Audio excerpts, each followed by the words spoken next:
You know you are a vibrational being, almost entirely that. Oh, there's the flesh, blood, and bony part of you, this leading edge part of you, but you are consciousness and you are energy and you are vibration. And you offer your vibration through your thought, through your words too, but through your thought. Sometimes you can say words that don't match the vibration of your being, but you can't think thoughts that don't match. Your thoughts match. Your words sometimes don't. So when you are the creator, since you are the creator of your own reality, that means you are emitting a vibration and the law of attraction is responding to it always perfectly. So what comes back to you always matches what you're putting out. And if you're like most people, you have quite a mixed bag that you're putting out, because mostly you are offering your vibration in response to what you're observing.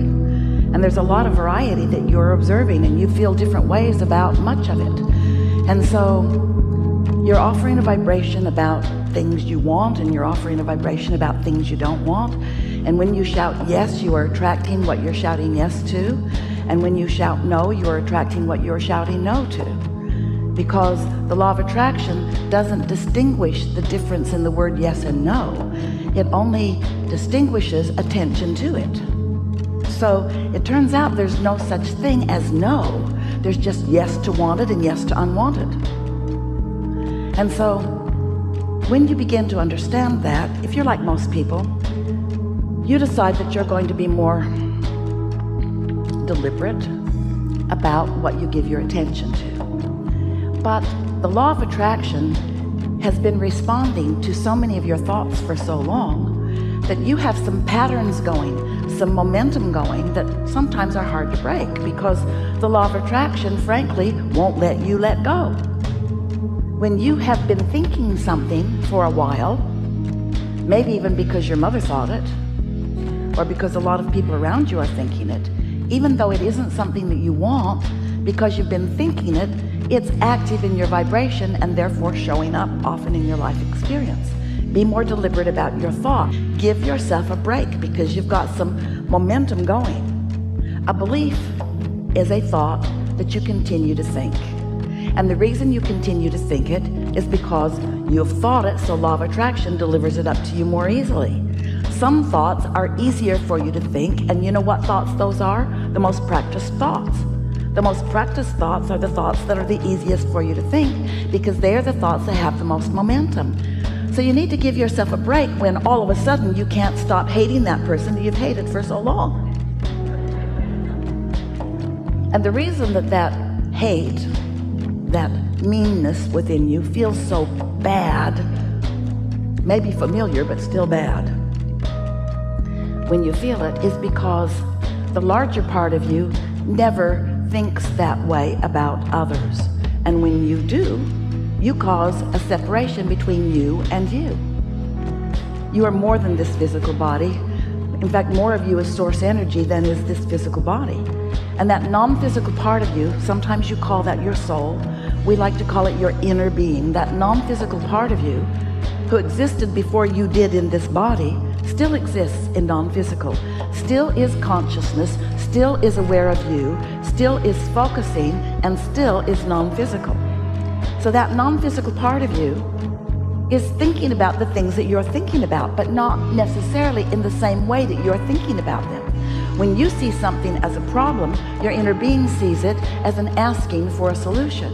When you see something as having gone wrong, your inner being knows that you're collecting data and that you're launching rockets of desire that are defining your preferences. So your inner being never pushes against anything, and your inner being never feels what you would call hate or fear. Your inner being is pure positive energy. Your inner being is the vibrational equivalent of what man wants to call source energy or God.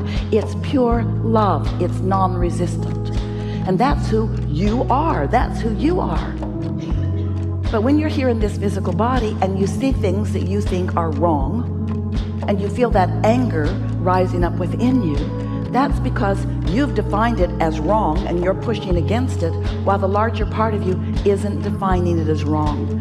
Your inner being is acknowledging its existence, but not pushing against it. That's really what compassion is. Source can look at things that upset you and not be upset. And that's what makes Source so powerful and so helpful, because Source stays connected to all of that well-being, so that when you are in trouble, Source doesn't see your trouble, Source sees your solution. One who's connected is more powerful than millions who are not. Most people think that as things are, that's as they are. And you come to know, and certainly your Source knows, that things are always in a state of becoming, and that things are constantly changing. But for most humans, you don't let things change much. Oh, they're changing all the time. Different places, different faces, but they're changing to more of the same, because your attitudes often do not change. You see things in a certain way, you believe them in a certain way, you talk to people who believe those same things in a certain way, and you hold yourself in a vibrational pattern that won't let things change for you. Where all along, what you intended and what you are often doing, you came into this physical body knowing that you would be on the leading edge of thought, on the leading edge of creation. And you knew that as you explored the variety, that you would make your personal choices, you would find your personal preferences, and that as you would see what you don't want, you would know what you did want. Even at unconscious levels, you are doing that sifting and sorting. And so when you know what you don't want, you know what you do want. That's that step one. That's asking. That's asking. The minute that that preference is defined by you, and it's a very subtle and short amount of time, the Source within you follows the rocket of desire that you have launched, holds steady upon it, and actually becomes the vibrational equivalent of it. In other words, you don't know it usually, but because of what you experienced, you just expanded, because you ask, and your Source, your inner being, became that more prosperous person that you wanted, or that more loving person that you wanted. Whatever it was that you were asking for, vibrationally speaking, you just became it. So step one and step two just happened. You ask, and Source holds you right there, vibrationally. Step three is, you got to find some way to feel like that. And it's not easy, because usually the thing that's caused you the problem is what's still active in your vibration. That's what makes you defensive. That's what makes you feel like you have to justify. Of course I want that, because I've got this and I don't like this. And nobody likes this that's got this. And a whole lot of us have this and none of us like this. And so the whole time that you're defending what it is that you want, with your awareness of what is, you're holding yourself in separation from what you want, and also from your inner being who's over there with what you want, not just over there with what you want, but having already become what you want.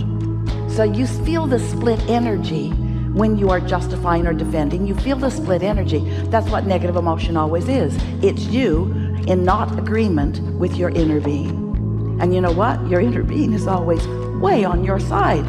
Your inner being is always jumping right on who you have become and what you want, and holds steady to it, holds that vibrational frequency, so that you can utilize your guidance system and find your way into vibrational compliance or harmony with that desire. And when you do that, that's what we call step three. That's you lining up with who you really are and what you really want. And when you do that, you feel the relief happen, because the negative emotion doesn't exist. You feel the relief happen because the resistance is subsiding, at least for now. And when you get really good at that, when you hold yourself there for a while, that's what we call step four. Step four, some tease us, step four is just being really good at step three. Step four is really the mastery of step three.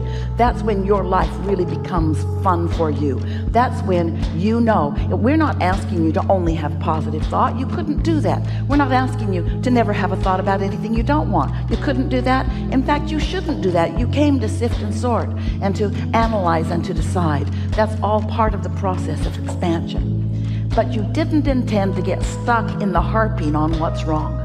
You did not intend to complain about what's wrong. You intended to launch a rocket, and then you intended to get over it. Then you intended to focus upon the solution and begin moving in the direction of what you want with your thoughts. And you know what?